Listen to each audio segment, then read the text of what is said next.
Hello, good morning செல்ல பிள்ளைங்களா. இன்றைக்கி அம்மா கோதுமை ரவையில் உப்புமா செய்ய போகிறேன். இது வரைக்கும் நான் செஞ்சதில்லை, இதுதான் ஃபஸ்ட் வாட்டி செய்ய போகிறேன். இப்போ இந்த கிளாஸால் ஒரு கிளாஸ் ரவை எடுத்துருக்கிறேன்.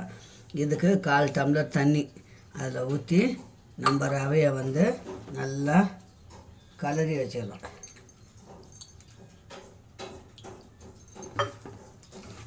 அதாவது வெங்காயம் பச்சை மிளகாலாம் அரிகிற வரைக்கும் கொஞ்சம் நேரம் ஊற வைக்கலாம். இது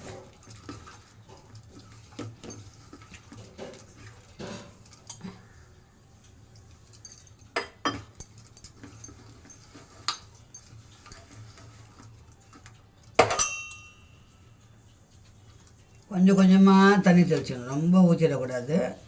தெளித்து நம்ம கொஞ்சம் நேரம் இதை அப்படியே வச்சிடலாம். அப்புறம் உப்புமா தாளிச்சிட்டு நம்ம இதை எடுத்து போட்டுடலாம். இப்போ இதை அப்படியே தண்ணி தெளிச்சாச்சு, ஊறிது, மூடி வச்சிடலாம்.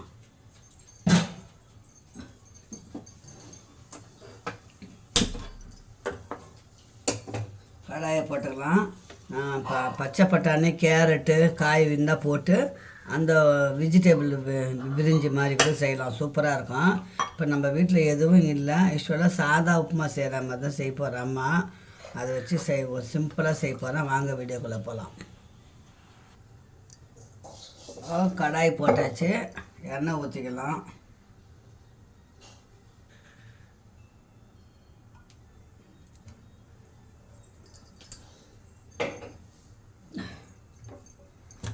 எண்ணெய் நல்லா காயட்டும். கடுகு போட்டிருக்கிறேன், ஒரு 1/2 ஸ்பூன் கடுகு.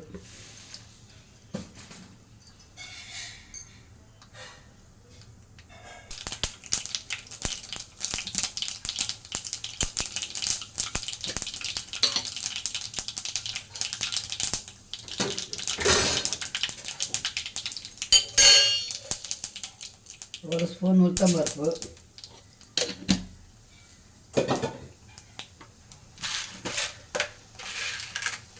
ஒரு ஸ்பூன் கடலைப்பருப்பு.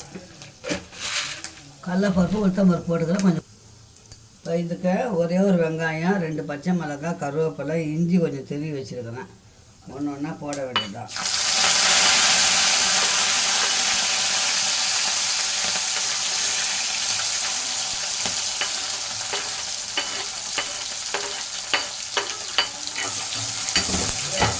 இன்னும் நல்லா வதங்கட்டும்.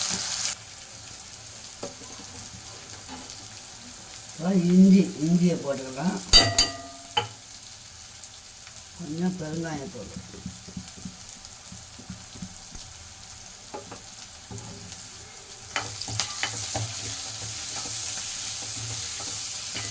அரை கிளாஸ் ரவை எடுத்துருக்குறேன். சின்ன டம்ளரில், சின்ன கிளாஸில் 1 கிளாஸ் ரவை, அதுக்கு 1.5 டம்ளர் தண்ணி ஊற்றினா போதும், கரெக்டாக இருக்கும். உப்பு கொஞ்சம் போட்டுக்கலாம், பார்த்துட்டு கொதிக்கும் போது பத்தலைன்னா போட்டுக்கலாம். 1.5 கிளாஸ் தண்ணி ஊற்றிக்கலாம்.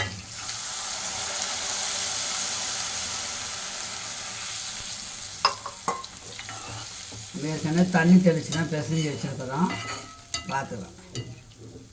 கொதிக்கட்டும், அப்படியே கொதிக்கட்டும். இப்போ தண்ணி கொதிக்குது, உப்பு இருக்கான்னு பார்த்துக்கலாம். உப்பு கொஞ்சம் கம்மியாக தான் இருக்குது, போட்டுக்கலாம். இதை அப்படியே கொட்டக்கூடாது, கொஞ்சம் கொஞ்சமாக தள்ளி போட்டுக்கலாம். நல்லா கொதிக்கணும்.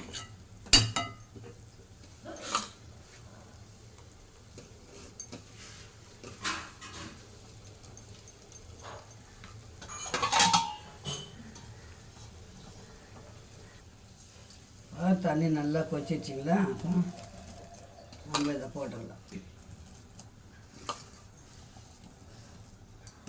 வெங்காயம் பச்சை மிளகாய் அரிகிற நேரம் வரைக்கும் ஊறுனா போதும். அப்படியே போட்டால் ரவை கறக்க முறுக்குன்னு வேகாது.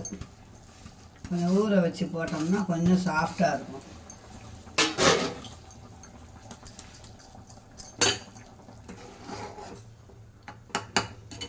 அப்படியே மூடி வச்சிடலாம், கொஞ்சம் நேரம் வேகட்டும்.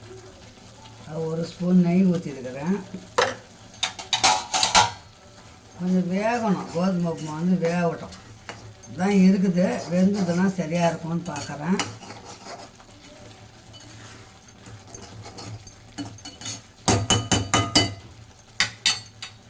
அதை வேகட்டும். இன்னும் கொஞ்சம் நேரம் வேகணும் பிள்ளைங்களா. இன்னும் கொஞ்சம் வெந்ததுன்னா தான் அதோட நல்லா சுந்துச்சுன்னா தான் நம்ம வந்து எடுக்கிறதுக்கு உப்புமா நல்லா டேஸ்ட்டாக இருக்கும். உப்புமா சூப்பராக இருக்குது. இதான் ஃபஸ்ட் டைம் அம்மா செஞ்சு பார்த்தேன். சுகர் ஆளுங்களுக்கெல்லாம் ரொம்ப நல்லது தான். பார்த்து செஞ்சுருக்கோம், எப்படி இதுன்னு பார்த்துக்கின்னு நீங்கள் செய்யுங்க. சூப்பராக இருக்குது. எனக்கு கொஞ்சம் நேரம் பொறுத்து எடுத்தோம்னா நல்லா டேஸ்ட்டாக உதிரியாக வந்துடும். அப்படியே சிம்மில் வச்சிடலாம். இந்த வீடியோ இதோடு முடிச்சிடலாம் பிள்ளைங்களா. மீண்டும் நல்லா அடுத்த வீடியோ சந்தையும் தேங்காய் சட்னி அரைக்கணும். சட்னி அரைச்சிங்கன்னா இது தொட்டுக்க சாப்பிட சூப்பராக இருக்கும். சாம்பார் வச்சுக்கணும் சாப்பிட்லாம். அதுதான் பிள்ளைங்களா இன்றைக்கி அம்மா வீட்டில் கோதுமை உப்புமா. ஓகே, பாய்.